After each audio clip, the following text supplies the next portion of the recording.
Today's movie is guaranteed to make you gag and giggle. It's the perfect Sick Flicks 2 for 1. Welcome to Sick Flicks, where I take a deep dive into the cinematic sewer to help you embrace your inner gore geek. I'm Mike Bracken, aka the Horror Geek, and today we're tackling Anders Jacobsson's splatter comedy, Evil Ed. Released in 1995, Evil Ed is a love letter to 80s splatter cinema. With homages to all your favorite classics, this one's guaranteed to tickle your gag reflex and funny bone in equal measure. Jacobsson's film was a labor of love, starting as a short, then slowly evolving into a feature film. But is it splattery? Let's get to the gore and find out. Oh, and before we get started, today's video is brought to you by patrons Xander Newson, Christian Weidborg, sorry if I butchered that, Christian, and Steven. I like that Steven's going with the single name thing. It worked for Cher and Madonna, so why not? If you'd like to sponsor some videos, you'll find a link to my Patreon in the pinned comment and description below. And now, let's get bloody. We fade in on these titles inspired by E.E. Cummings. And here's a live look at me editing next week's episode of Sick Flicks. God damn it! And yes, before you ask, I like to edit pantsless. Don't judge me. My work is interrupted when Swedish Joe Bob Briggs shows up. The drive-in will never die, Mike. And this is basically me every week when YouTube demonetizes another video for no reason. Fuck you and your bloody company! At any rate, this guy's locked himself in the editing bay, so this dude has to come cut through the door. Weld, what do we have here? I hope you appreciate the way I seamlessly worked in that welding pun. Joe Bob enters after the door comes down and is like, look, you gotta stop ripping off my show in MST3K. But our editor's not having it, and gives us his best Napoleon blown apart cosplay. Hey, I saw Cherry 2000, and title card.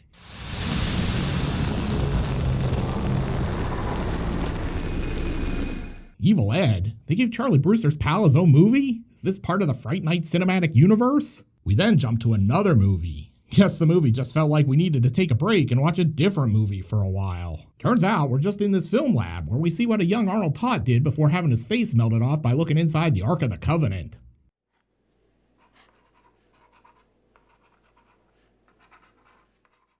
Sir, you're talking into your Rolodex again. Also, what's up with all those rubber stampers in the background? I want to know what this guy's job is. Todt heads down for his new assignment, where he's meeting with Swedish Joe Bob, aka Sam Campbell. I'm Sam Campbell. Welcome to the team. Yeah, the guys who made this movie really loved Evil Dead. So, this is the splatter and gore department. God, why can't I find a job in a place like this? Can I work in the splatter and gore department? No, sorry, you get to stay in marketing. Then he drops some exposition. It's big. It's real big. It is huge. Hell yeah. No, not like that, you pervs. He means the Loose Limbs series is big. As you know, of course, there is legislation in some of the European countries that forces us to cut down a bit on the violence in these films. Oh, so PrudeTube censor bots found his content too. Also, why does it look like this dude's office is basically just a desk in the visitor waiting area of a hospice center? But hey, at least this new editing gig comes with some perks. I have a little house just outside town. Since we're just a tad short of space here, I've arranged for you to work there. It's a work from home job. And remember, like we say here at Splatter and Gore Department, you keep them heads rolling here. Well, it's not as catchy as bringing you all the splatter that matters or the drive-in will never die, but that's an okay tagline, Swedish Joe Bob. Oh boy, house establishing shot. This would be another live look at me, except his version of Premiere Pro is actually working.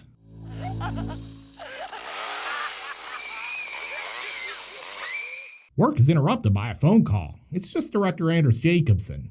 Do you want me to look more like Arnold Todt in this scene or Xander Berkeley with more hair? Over in yet another movie, Budget Peter Stormare is meeting up with Budget Jennifer Connelly. Come on, hun. Show me what you got. If you guessed this was another splatter film Ed was editing, give yourself a screenwriter's credit. And this one has nudity and gore, so you'll just have to take my word for it. Oh hey, look, it's Vanilla Splice. After making some cuts, we get this new version. Yeah, this is definitely how YouTube treats my work. Just chop out all the good parts. Then we jump over to yet another movie. These dudes definitely support my Patreon. Yes! Cool! And house establishing shot. Down here in the basement, you could say things are getting real during this montage. For real. That's almost as good as Vanilla Splice. They show us the gift that keeps on giving. Sorta like VD. Afterwards, he might be starting to crack under the pressure. I mean, get a loaf of this. After that, we find out why Swedish Joe Bob failed as a motivational speaker. You are a piece of shit. Concerned, Ed heads to the office, and I wonder what the vintage horror movie poster budget was for this movie. There are some classics in the background of this office. Anyway, Ed's like, I'm not sure I can hack this job anymore, and I got a pretty sweet offer from the Germans. I'm thinking about taking it. Clearly, he's not a fan of sick flicks. These films, they give me the creeps. And another house establishing shot. Because remember, part of this movie takes place in a house. This is me every Tuesday night trying to appease YouTube's community standards department at the last second. Maybe if I cut this, they'll let me monetize? Although, to be fair, I don't wear editing gloves. He's ready to call it a night, but walks right into this jump scare. House establishing shot. You know what to do. The guy from the theater earlier shows up. There's some weird looking pizza boxes. I guess it's sorta cool to finally know what Jay did before he met up with Silent Bob, though. Snoochie boochies. Ed doesn't seem happy to see him. 90 minutes of condensed sex and violence. Do you call that a great movie?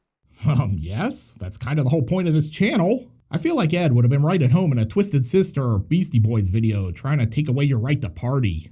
Anyway, the new movie is clearly a Reanimator clone. Judging by the patient, I'm guessing this dude is playing Dr. Herbert Breast. I was gonna write a cleaver pun here, but I'm not that smart. Loose Limbs 5, coming soon to a theater near you. Aw man, Loose Limbs 5? When are they gonna send him to the hood or outer space? Anyway, you could say this new trailer is being served on a platter. That's a little movie theater projectionist humor for you kids. After work, he runs into this guy again, in a mental institution. He sounds exactly like my high school guidance counselor. You've got such potential. It would be a real waste if you didn't put it to use. Wait, is this a Dr. Giggles crossover? Yes. I know about your work. Anyway, this guy's gonna drop some exposition on us. The whole world needs to be corrected. Well, I don't know. I'm kind of busy. I got this editing gig and finding the Ark. I'm not sure I can fit in a third job. So basically, the job offer is a gig at the MPAA or YouTube Community Standards. You know, what's shown on the screen is a mere reflection of someone's ungodly sick mind. Are you coming on to me? Because I'm not sure how I feel about that. And it was all a dream. Oh man, not again. I just changed these sheets earlier. And house establishing shot. Just in case you forgot, the bedroom is in the house. Football practice. After hearing some strange noises, he heads downstairs and finds whatever this thing is in the fridge. Don't mind me, I'm just chilling. I never knew Jar Jar Binks was in a movie prior to The Phantom Menace. Then Ed attempts to do what all of us who sat through Jar Jar's performance wish we could have done, except surprise, he's not there. He's busy locking the place down, but Joe Bob shows up. He's like, I'm no building inspector, but I don't think these additions are up to code. And Jar Jar's back. Eddie, are you coming? This is almost as upsetting as when he came back for Attack of the Clones. Upstairs, Sam's asking the important questions. Where in the fuck is my beaver rape scene? Are you nuts? That scene's worth a fortune. Okay, but YouTube's not gonna like it. I mean, you're gonna get age-gated. Eventually, Eddie flips out and winds up in the basement. I'm guessing they stored Dr. Freudstein down here somewhere. Or that he might run into Rhodes and the rest of the Day of the Dead crew judging by these caverns. All I know is I remember Tim Curry looking a lot cooler than this in Legend. We who dwell in darkness. Turns out this is all a hallucination and he's killed Sam.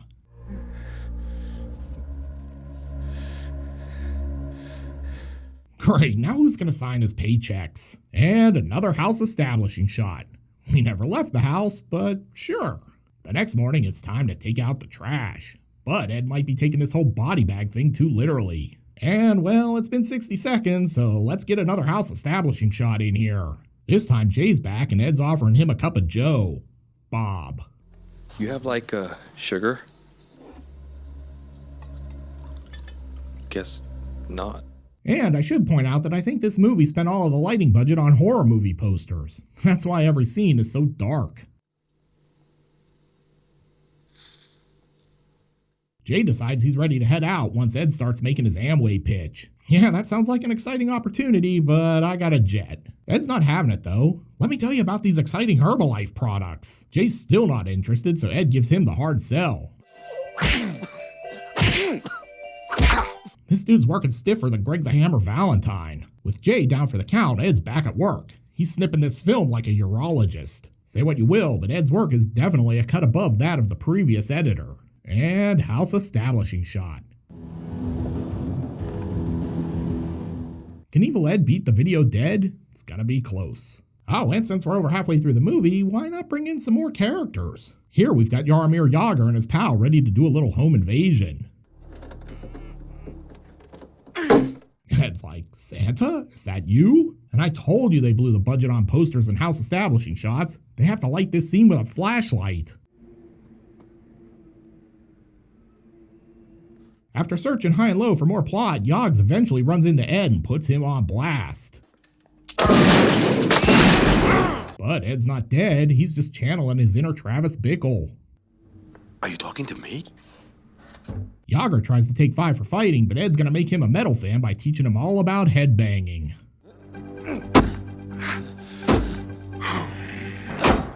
After that, he goes all Russell Crowe on him and beats him with a phone. It's for you! With the intruders dealt with, Ed's back to work. He's really dedicated.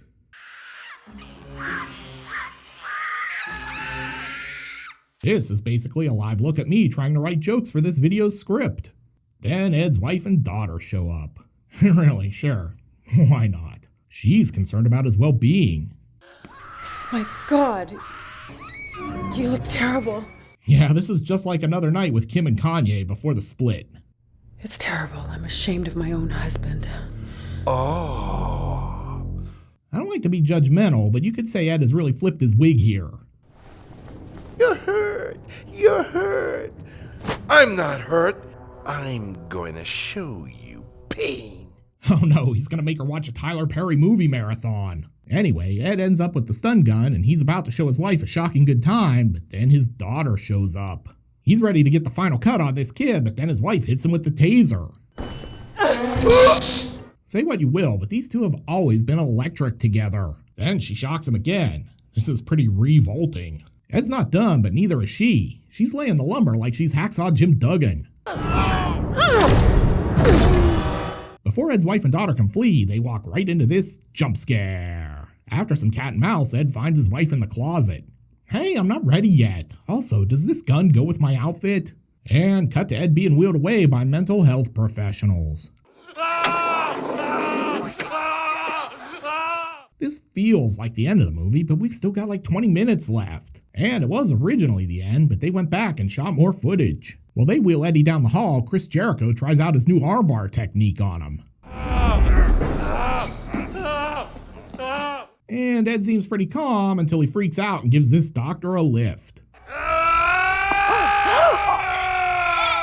With the doc dead, Ed decides he should take over her rounds. His first treatment involves prescribing electroshock therapy for this guy.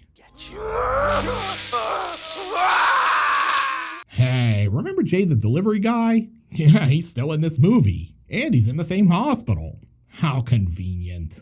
I don't look so good, do I? No. You look like shit. Well, at least she's honest. Ed barges in and is like, visiting hours are over. And since this movie isn't random enough, Budget George Papard shows up. Where's the problem? Do you kids even remember George Papard? Christ, I'm old.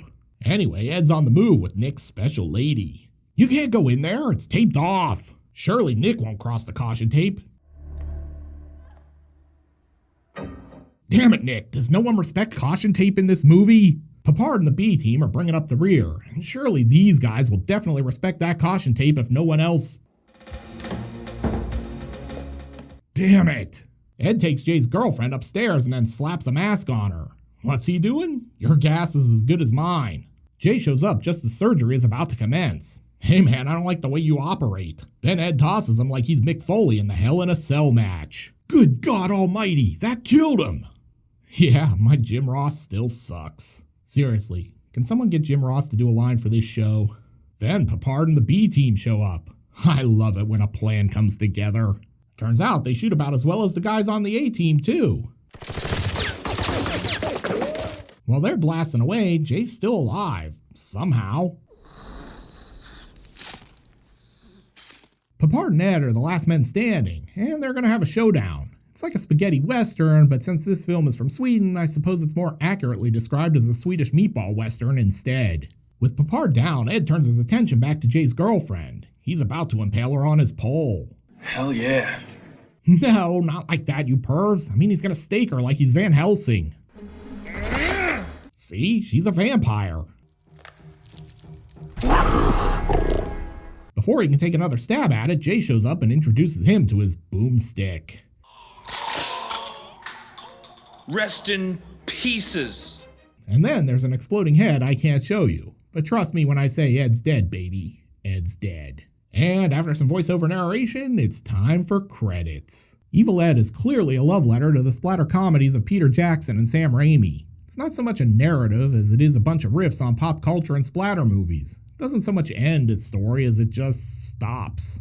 And that makes sense when you consider Evil Ed started life as a short film and took over 5 years to make. This included multiple versions, adding and removing sequences, and other challenges. Viewed in that light, the fact that the story of Evil Ed is sort of an afterthought isn't such a big deal.